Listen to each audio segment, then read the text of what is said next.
Même si depuis trop longtemps tu as refusé de lui parler, Jésus connaît tes sentiments, il est toujours prêt à recommencer. Bonjour, bien-aimés dans le Seigneur. Soyons tous les bienvenus dans la présence de notre Dieu. Amen. Alléluia. C'est un privilège qu'il nous accorde dans sa grâce d'être là et surtout d'être en sa présence. Et il nous donne par sa grâce d'arriver à ce moment particulier, celui du partage de sa parole, qui est le pain de vie, qui apporte la vie en tout être humain qui s'y dispose. Alléluia. Nous ne pourrons pas continuer sans reconnaître la disposition du temps de nos spectateurs. Bien-aimés, vous qui continuez à disposer de votre temps pour suivre nos messages vidéo, nous vous encourageons davantage. Alléluia. Nous apprécions ce temps que vous disposez et nous vous assurons, nous vous rassurons que ce temps n'est pas une perte, parce que nous croyons que vous le disposez à Dieu, et comme Dieu n'a pas été redevable à qui que ce soit, il va davantage utiliser ce temps que vous lui disposez pour accomplir ses plans parfaits dans vos vies. Alléluia. Seigneur, Père Tout-Puissant, Dieu de merveille, nous nous élevons ton nom, glorifions ta grandeur, ô Éternel. Au nom de Jésus-Christ de Nazareth, nous voulons reconnaître la grâce que tu nous donnes en ce matin. Nous voulons reconnaître, Père Éternel, ce privilège particulier que tu nous accordes d'être vivant et d'être présent dans ta maison. Merci Seigneur pour ce moment où tu nous conduis, ô Dieu.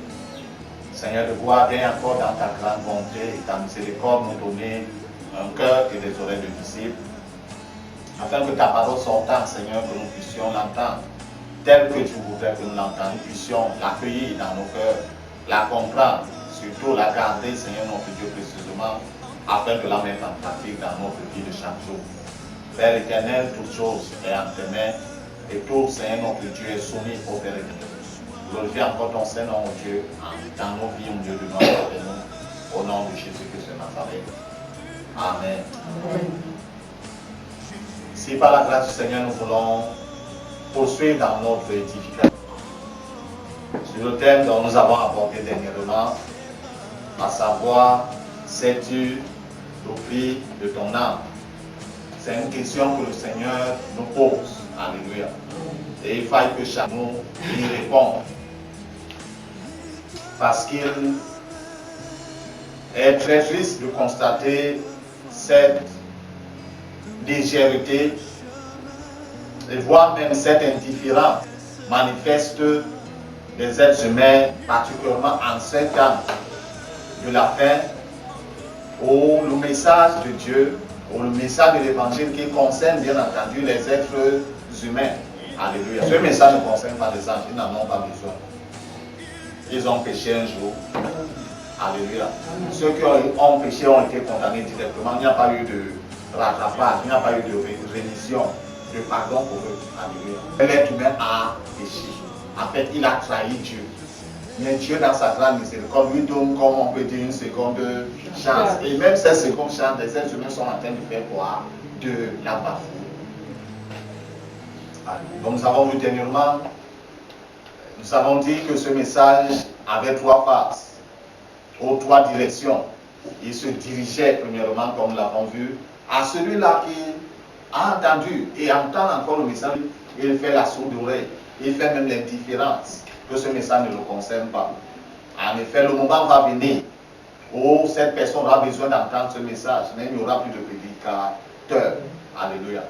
Peut-être il va se en allant sur les réseaux sociaux, parce que les stockages, pour écouter le message, afin de pouvoir sauver son âme. Alléluia. Mais ce matin, par la grâce du Seigneur, nous voulons évoluer sur le second, ou la seconde direction, parlant à ceux-là qui ont bien entendu reçu le message de l'évangile, mais qui, selon le constat que le Seigneur fait, semblent ne plus être concernés. Alléluia. Parce que lorsqu'on est concerné par quelque chose, on s'y dispose. Alléluia. On prête attention et surtout, on se conforme aux instructions. Amen. Nous voulons lire dans la première épître de Paul aux Corinthiens.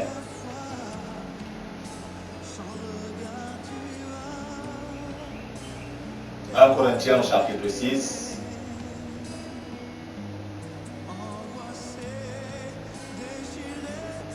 Verset, nous prenons du verset 18, nous descendons jusqu'au verset 20. Corinthiens chapitre 6, verset 18 à 20, dans ma version, il est écrit: fuyez l'impudicité, quelque autre péché qu'un homme commette, ce péché est hors du corps. Mais celui qui se livre à l'impudicité pêche contre son propre corps. Ne savez-vous pas que votre corps est le temple du Saint-Esprit qui est en vous, que vous avez reçu de Dieu, et que vous ne vous appartenez plus point à vous-même, car vous avez été rachetés à un grand prix. Glorifiez donc Dieu dans votre corps et dans votre esprit qui appartiennent à Dieu. Alléluia. Amen. Nous voulons également lire dans la première épître de Pierre, au chapitre 1, du verset 18 au verset 20.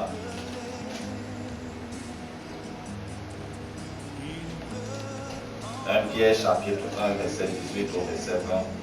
Dans ma version, il est écrit: sachant que ce n'est pas par des choses périssables, par de l'argent ou de l'or, que vous avez été rachetés à la vaine manière de vivre, que vous aviez hérité de vos pères, mais par le sang précieux de Christ, comme d'un agneau sans défaut et sans tache, prédestiné avant la fondation du monde, et resté à la fin des temps à cause de vous.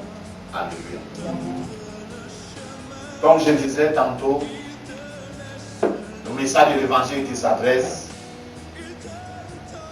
à ceux qui ont cru au Seigneur Jésus-Christ, qui l'ont accepté bien entendu comme Seigneur et Sauveur dans leur vie, et qui devraient continuer dans cette vie de discipline. Alléluia. Mais de nos jours, si nous sommes honnêtes envers nous-mêmes, nous constatons que le péché est normalisé dans l'Église. Alléluia. Par contre, le péché, depuis lors, même en Israël, le péché n'était pas toléré. Alléluia.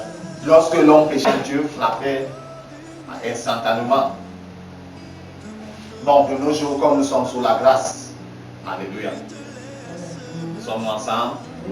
Donc, nous sommes sous la grâce, donc la grâce cautionne désormais le péché, toutes sortes de vies d'impureté. Parce que nous sommes sous la grâce et le sang du Seigneur Jésus-Christ continue à couler à flot pour effacer tout péché. Et l'apôtre Paul demandait aux pauvres en leur expliquant que c'est vrai, la grâce a, parce que le péché a abondé, la grâce a fait comment? A su abonder. Alléluia. Il est vrai. Mais demeurions-nous dans le péché pour que la grâce continue à abonder? Alléluia. Et lui-même a répondu, il n'a pas attendu qu'il réponde, il a répondu lui-même que non, pas du tout. Alléluia. Parce que pour le salut de notre, il a fallu la vie de Dieu. Pas la vie d'un archange, pas la vie d'un être vivant au ciel, ou d'un des 24 biens. Il a fallu la vie de Dieu. Et il nous dit que la vie est dans le sang. Quand le sang d'un sort de son corps, il serait encore vivant. Il meurt. C'est pourquoi le Seigneur Jésus-Christ est mort pour notre salut. Lui, il est ressuscité pour certifier que ce qui est disponible est accessible à quiconque croit. Alléluia. Mais devrait-il continuer à mourir? Amen. Devrait-il continuer à mourir chaque jour ou chaque fois ou chaque année comme la fête se célébrait? L'apôtre Paul, tout comme l'apôtre Pierre, interpellait leur auditeur direct en ce temps-là Et bien entendu, nous qui sommes venus par la suite, les Écritures ne sont pas seulement adressés à eux, aux Corinthiens, aux membres,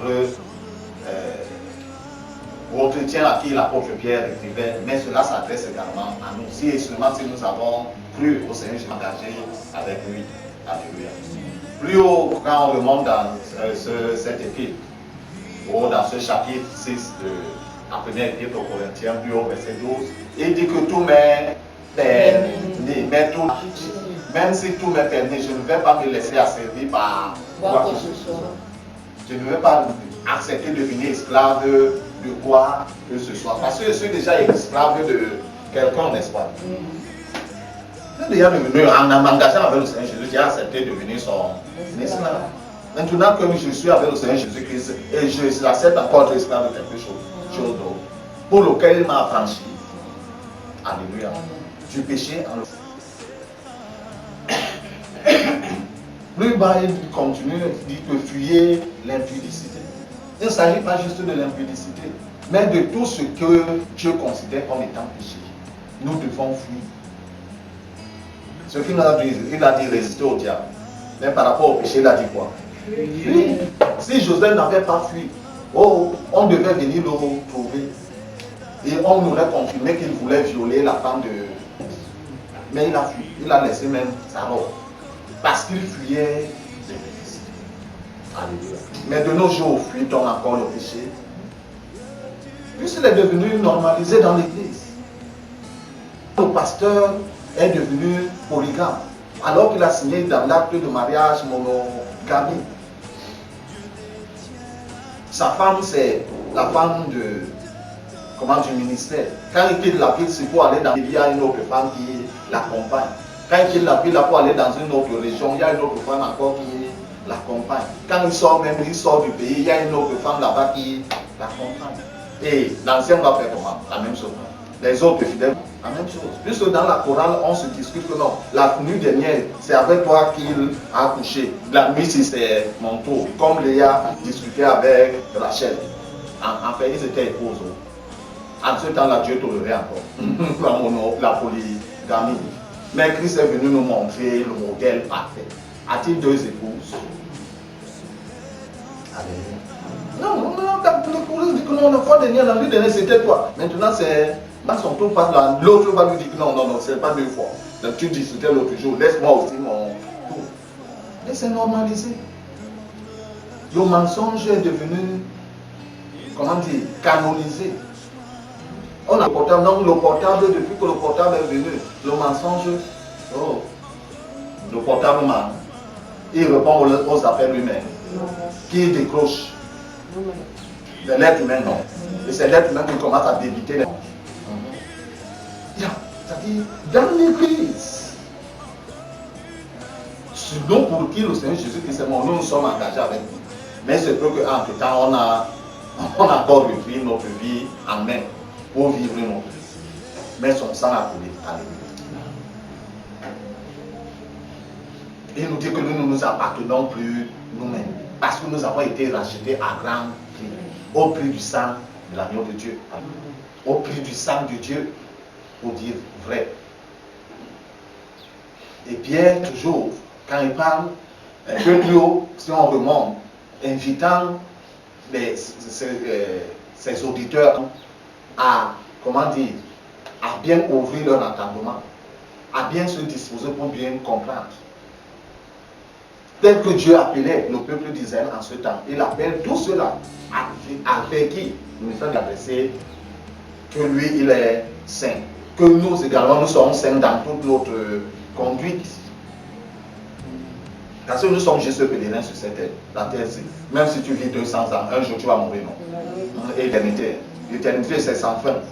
Alléluia. Bien que tu aies reçu le Seigneur Jésus-Christ, on nous dit que quelque part que non, quand tu reçois le Seigneur Jésus-Christ, tu es sauvé pour toujours. Prendre le ticket pour continuer à pécher. Et c'est ce qui se passe. Alléluia. Nous nous moquons de dire, celui dont le sang a coulé se dispose en tant qu'avocat, mais en ce temps-là, il va devenir le juge. Et sa justice est incorruptible. Alléluia. Tu ne viendras pas présenter ta carte de baptême pour dire que non, c'est Jésus, j'étais baptisé, tel, de ceci. Ça n'aura pas de valeur si tu n'as pas vécu sa vie tout au long de ton c'est pas l'or qui a été donné, c'est pas l'argent. C'est le sang de Dieu qui a coulé pour nous racheter. De la belle manière de vivre que nous avons hérité de nos ancêtres. Adam et Ève et tout le reste, mensonges et tout ça. Mais si nous sommes rachetés, si nous sommes sortis de l'emprise de cela, comment retournerions-nous dans ces choses? Même si un prédicateur t'a dit n'importe quoi, la Bible te dit quoi? Allez, nous n'aurons pas d'excuses. Tout comme ceux-là qui s'en foutent du message de l'évangile. Nous qui l'avons reçu et que nous nous mettons à vivre une vie complète, nous n'aurons non plus d'excuses. Alléluia. Oui, prenons l'exemple sur le peuple d'Israël. Amen. Amen. Ont-ils eu des excuses? Lorsqu'ils désobéissaient à Dieu, Dieu faisait comment? Il les frappait. Il les livrait aux peuples étrangers, aux païens. Il les torturait Dieu. Mais là, ce n'était qu'une torture physique. Dans bientôt, le juste juge, il va se lever. Et quiconque ne recevait pas dans nos cadres, son rapport n'aura pas été racheté par lui. Oh, tu as été bon, non, tu n'as pas été bon, non. Oh, tu as été appelé, ce sera. Mais en ce qui me concerne, comme l'apôtre Paul disait, veille à son fils Timothée, veille sur toi-même, sur ton enseignement. Par cela, tu te sauveras les autres. Telle est ma devise avec le Seigneur Jésus-Christ. Alléluia. Que le Seigneur bénisse sa sainte parole dans nos cœurs, surtout bien aimés, que nous puissions la garder dans nos cœurs. Mettre en pratique. Alléluia. Père de fidélité et Dieu de grâce, merci pour ce matin encore. Merci pour ta bonté, merci pour ta parole que tu nous adresses. Toi de fidélité, de bonté, viens nous accorder de la comprendre comme il faut vivre, afin de la mettre en pratique dans nos vies de chaque jour au nom de Jésus. Je lève ma voix, Père éternel, pour cette personne. Que soit, oh Père éternel, notre Dieu, notre voix. Oh Père éternel, notre Dieu, une personne avancée en âge, un adulte, Dieu, un jeune, un adolescent, un enfant, un tout petit, même un nourrisson dans les mains de sa maman, Seigneur, qui suivra ce message vidéo. Oh Dieu de fidélité et de grâce, donne-lui de comprendre comme tu le fais, par ton esprit.